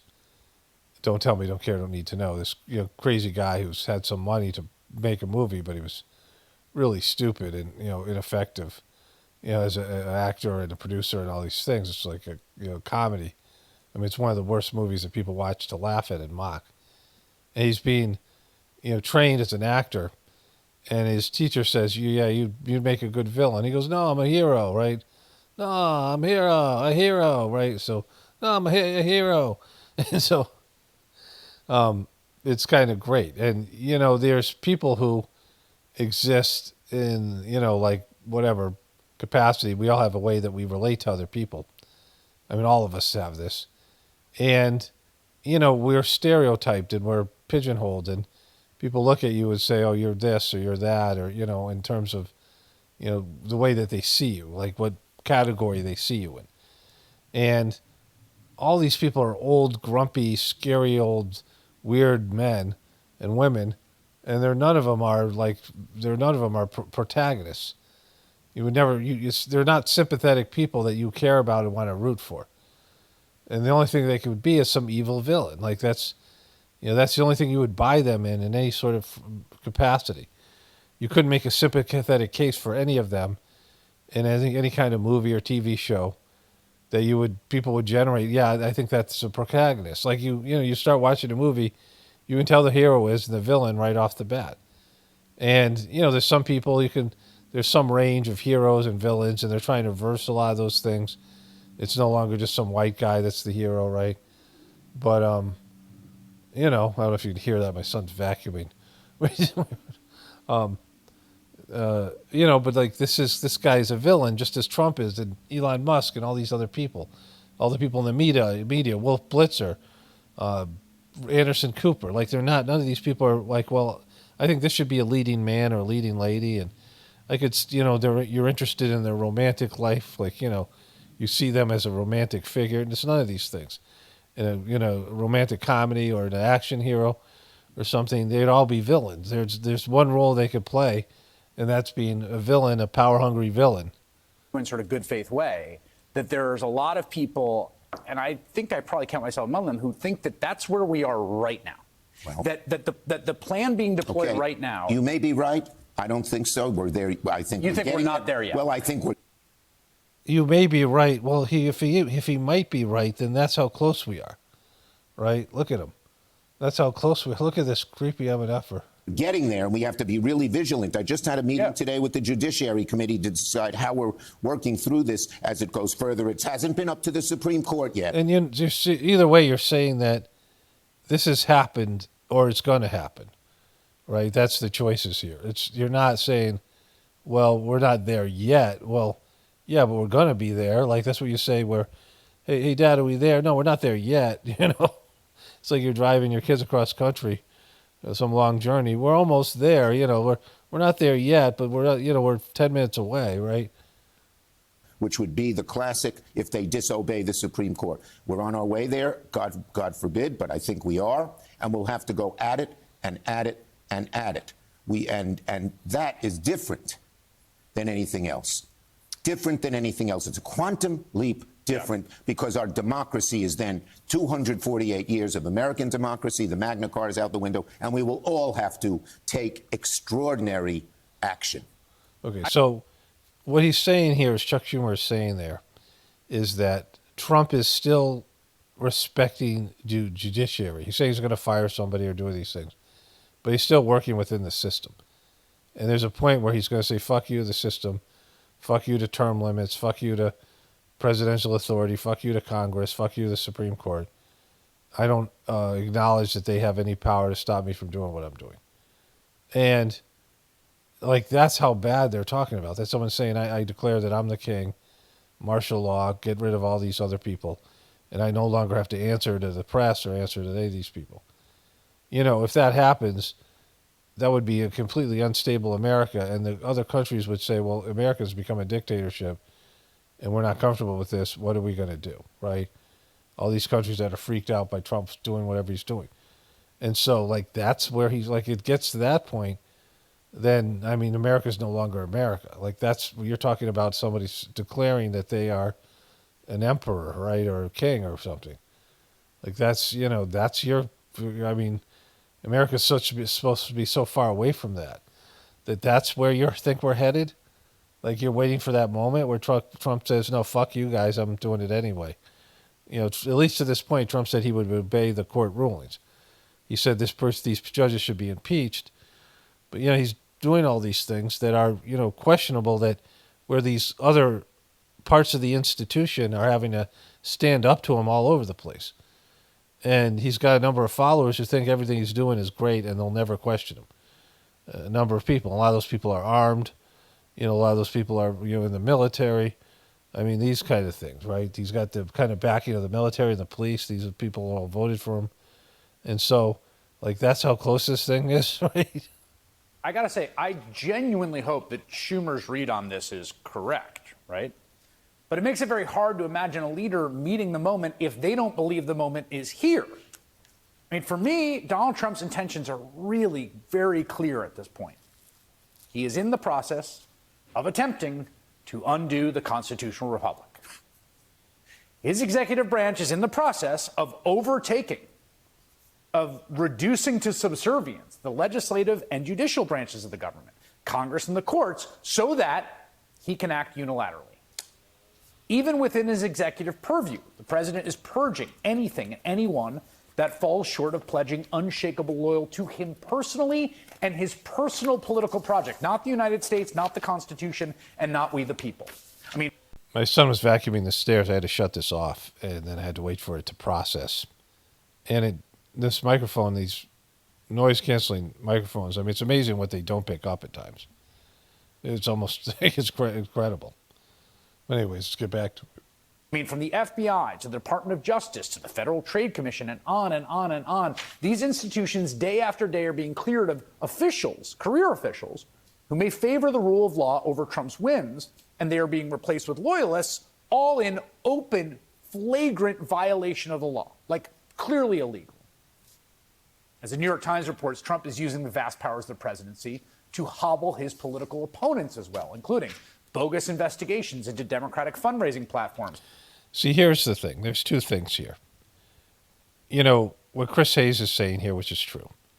This is what he's doing. He's doing things that are unconstitutional. He's saying, well, I'm going to fire them and see if they're going to stop. It's like a kid pushing the limits of the parents. Like, there are rules, and kids do this all the time, or people do this all the time, and Trump's done this his whole life. he would see if he could break a rule and what would happen if he did so. And he'd, push these rules, or he'd sue the government, or, he'd do these things. And, ultimately he'd obey the ruling of the court or whatever, but he would bully his way oftentimes and be successful. He was involved in multiple litigations, multiple suits, long before he became president. He's the most litigating president who's been litigated against, who has done his own litigation, right? Involved in lawsuits, petty lawsuits with people. I mean, he's used all these weapons at his disposal to get his way. Like Trump would do everything to get his way, to force and bully and do things. He's the epitome of a bully. Remember, he was talking about somebody being a bully or whatever it was, and that America doesn't like bullies. Was he? I don't know. He was talking about Zelensky or somebody, right? And so, he's the ultimate bully in that sense. Someone who has more power than somebody else and uses that power to force their will, oppose their will. It's abusive, right? And so, the other part to this is Trump's an idiot. He makes bad decisions. Things always end badly. He's pushing for things that he's self-destructive. Like he has a self-destructive, he's a loser. Like he's, gone bankrupt numerous times, divorces, lots of failures. And the kind of failures that he himself has been able to bounce back from, because we have enough money and you can just reinvent yourself, that, he feels indestructible. Like he doesn't know that America, there's no going to somebody else to get America to bounce. Trump can go to some person with power or money, some other bank or something, find a way to, worm his way back in to the good graces of the powers that be after he's accrued, all these losses in business. But, there's nobody to bail America out because we're already fucking, way too much in debt and all the rest of these things. And I don't think he even gives a shit about that. I don't care. I don't think he cares if America collapses. And, I mean, he doesn't. Like he did. If you know anything about him, he doesn't. As long as he knows that he's going to be okay financially, that on a global market, he'll still be fine, right? Or maybe he just, he doesn't have that level of conceptualization anyway. And so these things are both true. And so whether, he does what Chuck Schumer says, that he says, fuck you to the Supreme Court, or he just continuously hammers away at all these, these things that are these barriers to him and doing the things he wants to do, these legal barriers and these, social constructs and things that are socially unacceptable, right? These boundaries that are placed on him, things that are supposed to limit his behavior, pushing back against, rules and laws and things, like a little child, a little, arrogant little child, right? Having a tantrum and seeing what they can get away with. And the system can't stand up to that because it's so, like I said, it's all based in perception. I mean, there's too much debt, there's too much unrest, there's too much division, there's too much immorality, there's too much, everything. Like the system's already crapping out. And so, and God wants the system to collapse. And the powers that be want to take away your lifestyle because they can't, it's not sustainable. They can't give it to you anymore. If they could give it to you, they would. They can't. They can't, they can't provide for you your lifestyle. It's not, America and the people who have this level of expectations of how much energy they get to use and how much, whatever, all the resources that they're wasting, right? We're flushing our toilets with drinking water, and there's too many people doing that, like across the globe. There's too many people. In general, there's too many people using limited amounts of resources and some people hoarding lots of them. And this system, and that's just going to increase. And the whole idea is that rich people can get really rich. And that's one of the ways the system is set up. And those really rich people are just, they're insatiable in their ability to consume things, just like the rest of us are. We're all consumers, and they're consuming large, vast amount of resources. You have a 10,000 square foot home. Why do you need something that big? Unless you're having a party every night, and even then, right? 20,000 square foot home, like these mansions, these castles. Are you going to every room every day? No. Like you go, how many rooms do you go into your house? Like if you have a house with multiple bedrooms, and like let's say you had a lot of kids, but all the kids move out, you got rooms that you're just storing shit in, and they're like you can't even clean them, right? I mean, a really big house is a nightmare when you have to clean all of it. Yeah, sure, you hire people to do that, but like that's, even then you have you have to pay all this stuff. Like you have to pay to heat all those rooms. You have to pay to cool all those rooms in the summer. Like having these bigger houses than you need. Well, if you have, some kind of, if you have things to do in those spaces, sure. But if you don't, then you're just wasting resources. What if you had 6 giant houses, across the country, like, or some in the, another country, and you're traveling to those places, right? You can't even, like, just think that you have to go and you have to be at all those places and all those things, and you have to inhabit them, and you have to do that. You have to get people to manage those things. What if you had 2 private jets that you had to keep a crew for? What if you had a yacht, and you have to pay for keeping a crew there? You go on that yacht maybe 2 weeks a year, and then maybe you load it out occasionally or something, even maybe rent it out, but probably not. And you have to pay for a captain and crew to be on there. And what do those people do? You can't just, say, all right, I want you to hire you for 2 weeks a year. Well, what do they do the rest of the time? These people need to be employed full time. I mean, that's the kind of stuff that if you've seen that movie, that miniseries about that girl, Anna Delvey, and her and this guy were staying on this yacht. They were taking advantage of the hospitality of somebody that they weren't even invited on. And they were using the yacht, and the yacht, they had to get kicked off because they needed to send the crew home. And, these people the guy who owned the yacht had long since left, right? And he's paying all this money. But these people were, unwelcome guests, right? They're pushing they're doing what Trump's doing. And so these people are just glomming onto all these resources. Trump's one of them. And, so somebody he wants a gold toilet, just all this stuff, this gaudy stuff, things you don't need. And they want more of it. They just want more and more of it. They don't, they'll never get enough, right? Threats to shut down nonprofit organizations he sees as oppositional. And it's not just the government or partisan entities. Trump wants to dismantle all forms of public opposition to his power grab, starting with all sources of independent authority.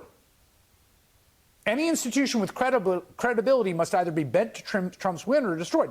That's the goal here. I mean, again, he says this every day. So this is how helpless they are. They don't realize that they had no power because they've played themselves. This is what I'm saying. When they didn't call bullshit on Joe Biden being a senile, someone with dementia and someone with Parkinson's. And they didn't call bullshit when Kamala Harris was placed in a candidacy she didn't earn democratically.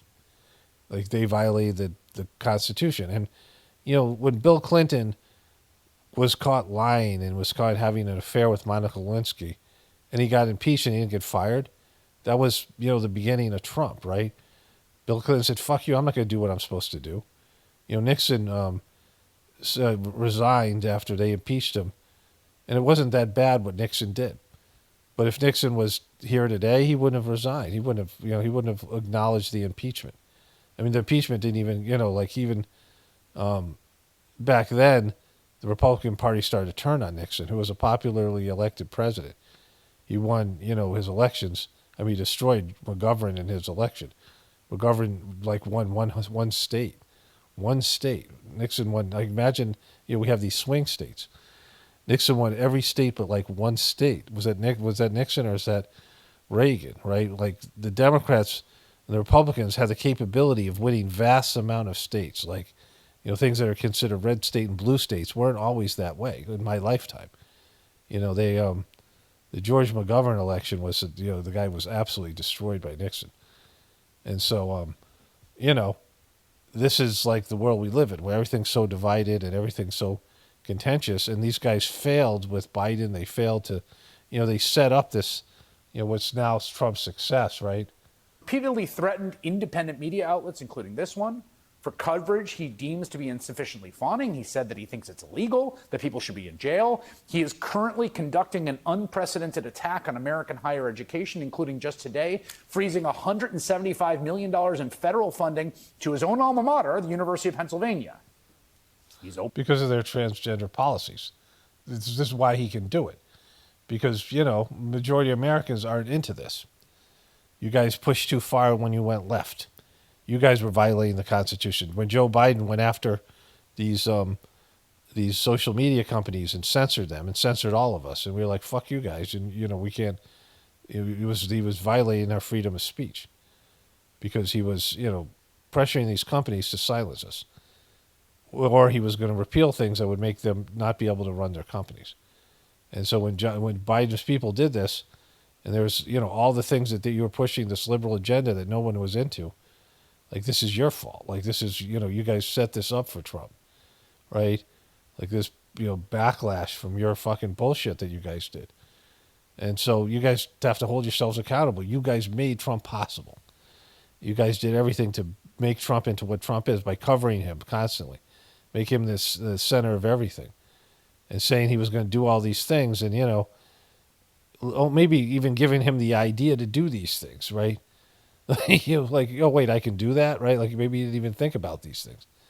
But either way, like if Trump was reelected over Joe Biden, he wouldn't have done this his second term.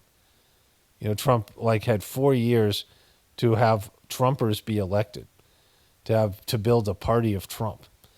The 4 years under Biden, and then all the backlash from Biden's policies and his senility and Kamala Harris bullshit candidacy. I mean, you guys made this all happen, whether it's divinely orchestrated or the controllers who are certainly on board with it because they're not stopping Trump. They could. Trump still has handlers, but he's giving those handlers, like Israel's one of his handlers. And Israel, look at what he's doing with Gaza. Like everything he's doing goes against what should be done. He's doing the wrong shit on almost anything, or almost everything. But he is doing some right things that people are happy about. I was happy about. We know that these things that shouldn't have been policies and things that were there that were just batshit crazy.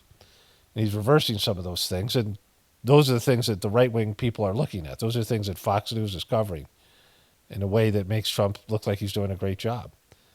And so you guys fucked it. Like you fucked yourselves. Federal funding to his own alma mater, the University of Pennsylvania.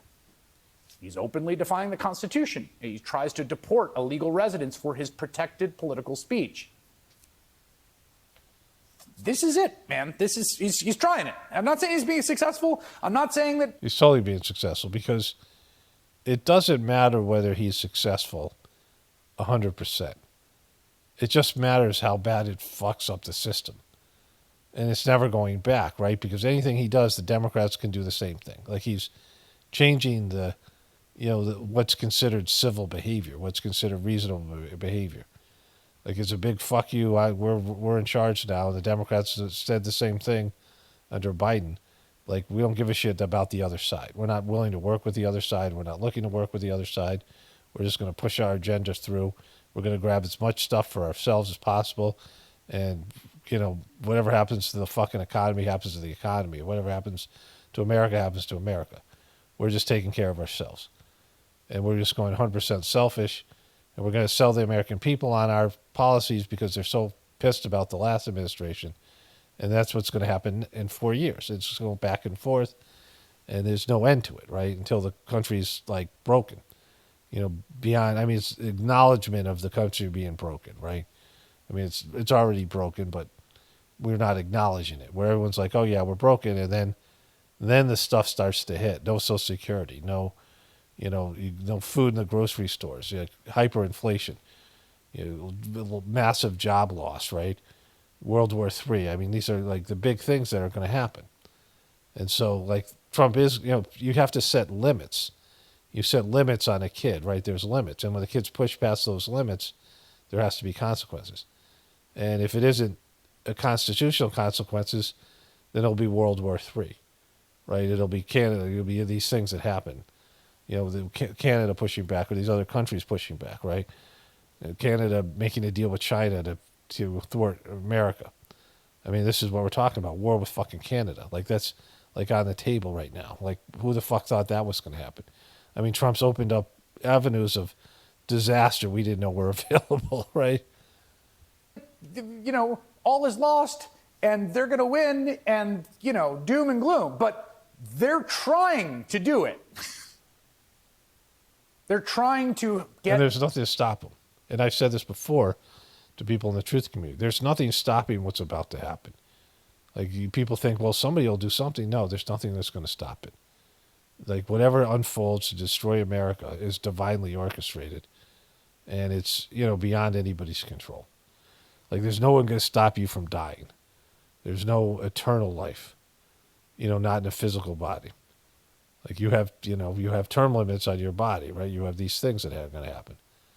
Trump will be dead in the next 10 years, right? How old do you think Trump's going to be? 95, 100? I mean, was he going to live to 100? And even then, as he gets older, he'll be like Gene Hackman. At some point, you'll see him just completely crap out in the next few years, physically. I mean, he eats fucking shitty foods and he has a shitty lifestyle. There's evidence that he's an addict and these things. He's not somebody, and even, with those things, even if you eat great, you don't stay, young forever, right? You don't stay spry forever. He's the oldest president we're ever going to have. By the end, he's going to surpass Joe Biden in his age. And then, I mean, he's what is he, 80 years old now? And so, this is what we're dealing with. And so either way, there's going to be a collapse and nobody can do anything about it. Rid of independent voices of authority, purge them, fracture a pluralistic civil society. It's clear as day to so many of us, including, I will say, scholars of authoritarian regimes, and especially, and this is pretty important, lots of folks who have lived through these regimes, like people that have been in dictatorships in Latin America or recently in Hungary or in Turkey or in Russia. Listen to them. See, the idea here is, I'm going to wrap this one up here. It's not whether he's successful at creating a dictatorship or not. It's how long America can stay, where we are. And we've already fallen. Like, we shouldn't be the number one country. We've fallen morally. I mean, empires collapse. And so, whatever happens here, it's predicated, your lifestyle is predicated on America being number one. Like America having the world reserve currency, America being able to eat other people's food, take other people's resources. You go into the grocery store and there's food grown all over the world because our currency is valued more than their currency.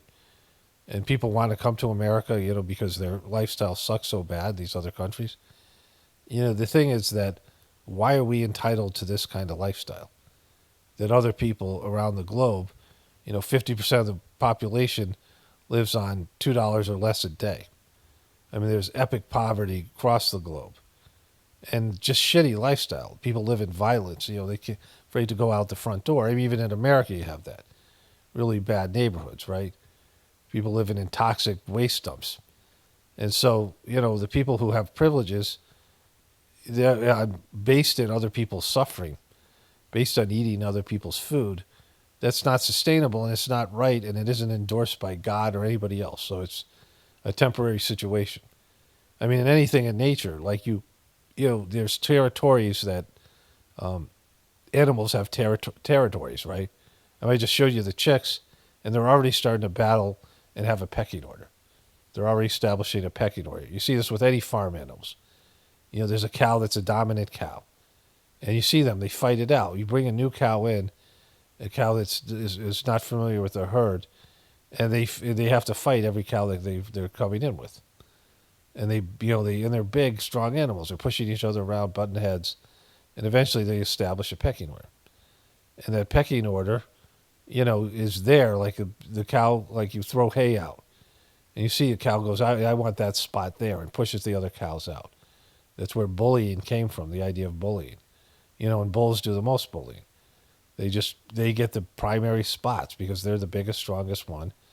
And it exists all in nature. It's all territorial shit. You see, I had this video where there was 3 hummingbirds fighting each other over our hummingbird feeder. And they're all sitting on this, I have this fence behind our house. And I don't know if I ever showed the video. I think I did.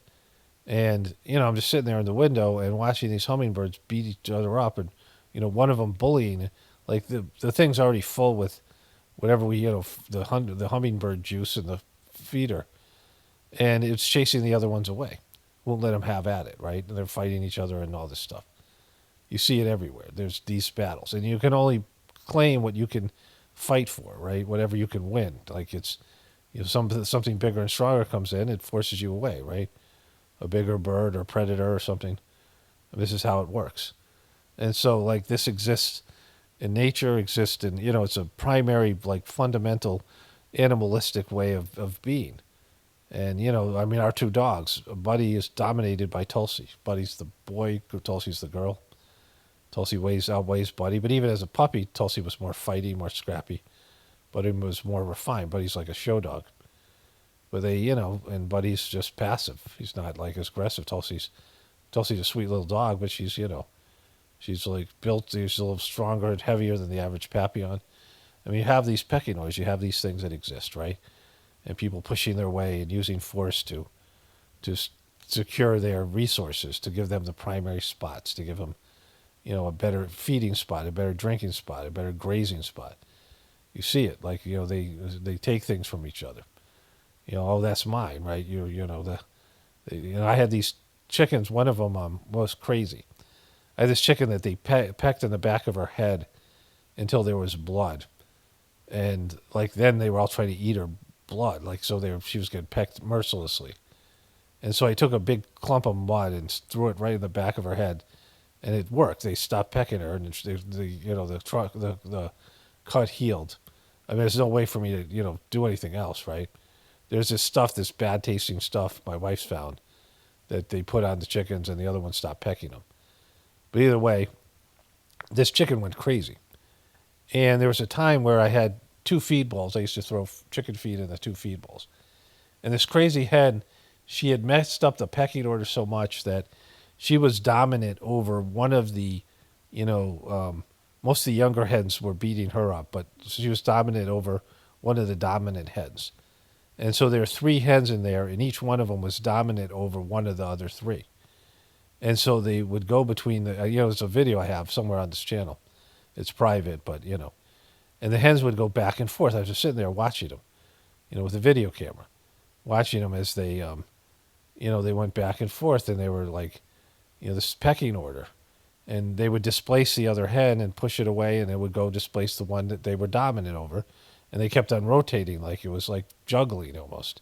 Those hens were juggling like in some bizarre way. And so, this is where we are as a species. Like these are animalistic, territorial pissings, right?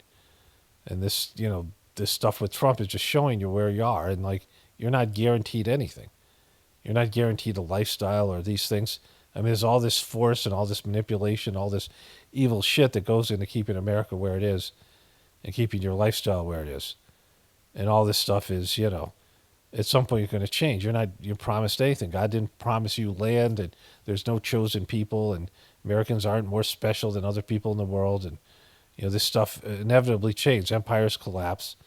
I mean, you had all these people with these privileges in ancient Rome and ancient Greece and England and, ancient China and the Mongolian Empire and, people bullying. And, the Mahabharata, there's all these Indian empires that, span the globe and, conquered lands and, took slaves and did all that shit.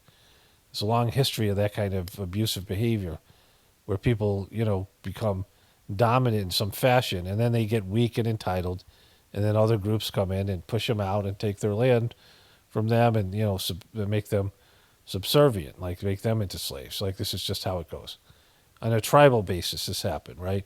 One tribe would have more young men, and the other tribe, they had a good, they would grow, and there'd be a lot of breeding, a lot of population growth, and they would have superior, they'd just be stronger or whatever, and they'd go dominate another tribe, take people as slaves, and, do these things. It's happened over and over again throughout human history.